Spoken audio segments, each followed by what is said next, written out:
शांत, स्थिर आणि पवित्र अशी ती वेळ होती. श्रावस्ती नगरीच्या बाहेर वसलेलं जेतवन, जिथे वृक्षांच्या सावलीत मंद वाऱ्याच्या स्पर्शात एक अद्भुत शांती पसरलेली होती. त्या शांत वातावरणात भगवान बुद्ध विहार करत होते. त्यांच्या उपस्थितीत संपूर्ण परिसरात एक दिव्य ऊर्जा जाणवत होती. पण त्या दिवशी त्या पवित्र वातावरणात एक वेदना होती, एक दुःख होतं. आयुष्यमान गिरिमानंद, बुद्धांचे एक निष्ठावान शिष्य, ते गंभीर आजाराने ग्रस्त होते. त्यांचे शरीर अशक्त झाले होते. वेदनांनी त्रस्त, मन अस्वस्थ आणि जीव थकलेला. आजूबाजूचे भिक्षू चिंतेत होते. ही अवस्था पाहून आयुष्यमान आनंद यांच्या मनात करुणा निर्माण झाली. ते लगेच भगवान बुद्धांकडे गेले. भगवानांसमोर जाऊन त्यांनी नम्रतेने वंदन केले आणि शांतपणे एका बाजूला बसले. थोड्या वेळाने त्यांनी हळू आवाजात सांगितले, "भंते, गिरिमानंद खूप आजारी आहेत. त्यांची अवस्था अत्यंत गंभीर आहे.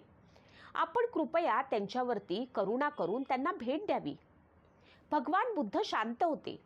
त्यांच्या चेहऱ्यावरती करुणा होती आणि त्यांच्या डोळ्यात ज्ञानाची गहराई.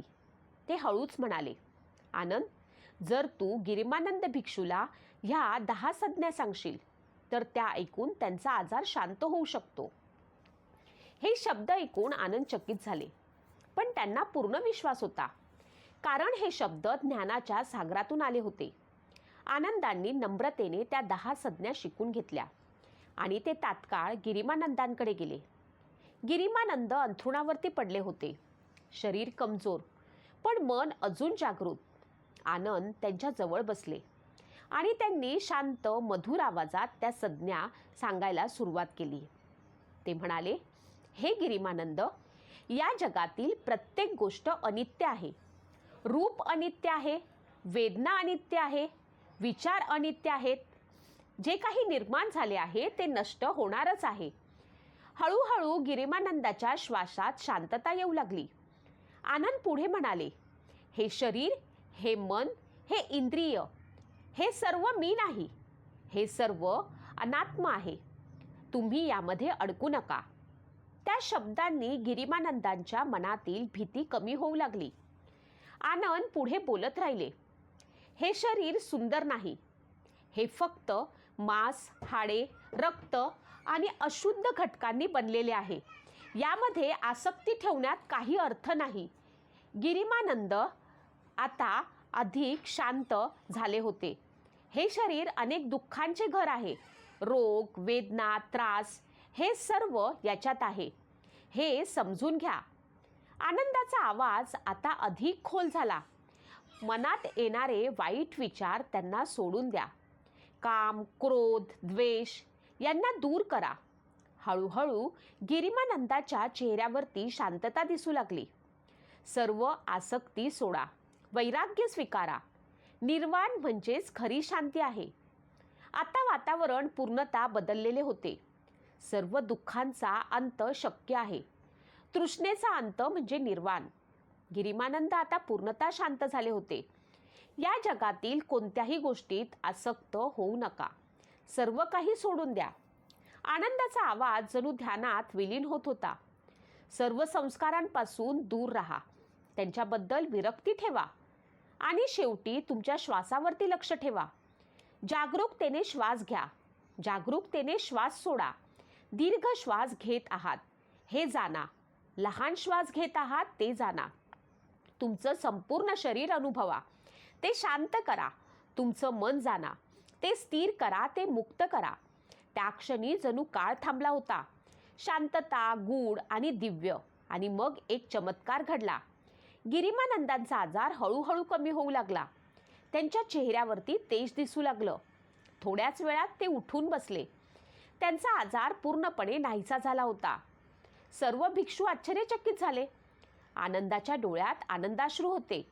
आणि त्या क्षणी सर्वांना एक गोष्ट समजली की मनाची शक्ती, ध्यानाची शक्ती आणि योग्य विचारांची शक्ती ही केवळ शब्द नाहीत, ती जीवन बदलवणारी आहे. ही कथा आपल्याला शिकवते की दुःख हे केवळ शरीरात नसतं, ते मनात असतं. आणि जेव्हा मन शांत होतं तेव्हा शरीरही शांत होतं.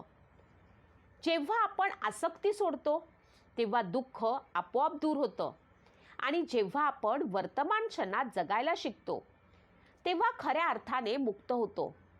म्हणून आत्ताच एक दीर्घ श्वास घ्या आणि स्वतःला विचारा, मी कशाला धरून बसलो आहे? आणि मग हळूच सोडून द्या, कारण सोडण्यातच खरी शांती आहे. आता आपण दुसरं सुत्त बघणार आहोत, जे देखील मराठीमध्ये अनुवादित केलेलं आहे. एकदा भगवान गौतम बुद्ध वाराणसीजवळील ऋषीपतन मृगदाय येथे विहार करत होते. तेथे त्यांनी 5 भिक्षूंना उद्देशून असे सांगितले, भिक्षूंनो, या संसारात 2 टोकांचे आचरण करू नये. ती कोणती 2 टोके? एक म्हणजे इंद्रिय भोगात रमणे, जे हीन, ग्राम्य, अशुद्ध आणि दुःखकारक आहे. दुसरे म्हणजे शरीराला क्लेश देणे, जे दुःखदायक, निरर्थक आणि अनर्थकारी आहे. भिक्षूंनो, या दोन्ही टोकांना सोडून तथागताने मध्यम मार्ग जाणला आहे, जो दृष्टी देणारा, ज्ञान देणारा, शांतता देणारा, प्रज्ञा, बोध आणि निर्वाणाकडे नेणारा आहे. भिक्षूंनो, हा मध्यम मार्ग कोणता आहे? तो म्हणजे आर्य अष्टांगिक मार्ग. सम्यक दृष्टी, सम्यक संकल्प, सम्यक वाणी, सम्यक कर्म, सम्यक आजीविका, सम्यक प्रयत्न, सम्यक स्मृती आणि सम्यक समाधी.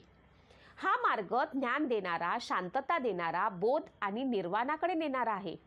भिक्षूंनो, हे दुःख आहे, हे आर्य सत्य आहे.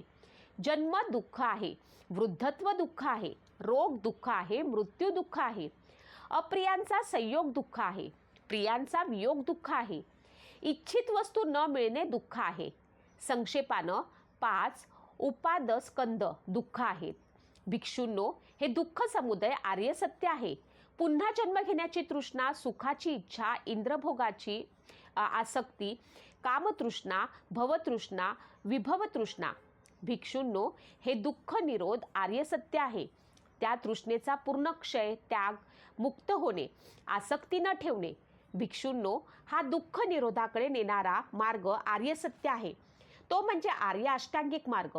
भिक्षूंनो, हे दुःख आर्य सत्य आहे. याविषयी मला पूर्वी कधी न ऐकलेले ज्ञान उत्पन्न झाले, प्रज्ञा उत्पन्न झाली, प्रकाश उत्पन्न झाला. हे दुःख जाणणे आवश्यक आहे. या बाबतीत मला ज्ञान, प्रज्ञा आणि प्रकाश उत्पन्न झाला. हे दुःख पूर्णपणे जाणले गेले आहे. या बाबतीतही मला ज्ञान, प्रज्ञा आणि प्रकाश उत्पन्न झाला.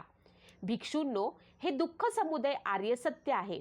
याबाबत मला ज्ञान, प्रज्ञा आणि प्रकाश उत्पन्न झाला. हा दुःख समुदाय त्याग करण्यास योग्य आहे. याबाबत मला ज्ञान, प्रज्ञा आणि प्रकाश उत्पन्न झाला. हा दुःख समुदाय पूर्णपणे त्याग केला आहे. याबाबत मला ज्ञान, प्रज्ञा आणि प्रकाश उत्पन्न झाला. भिक्षूंनो, हा दुःख निरोध आर्य सत्य आहे. याबाबत मला प्रज्ञा, प्रकाश उत्पन्न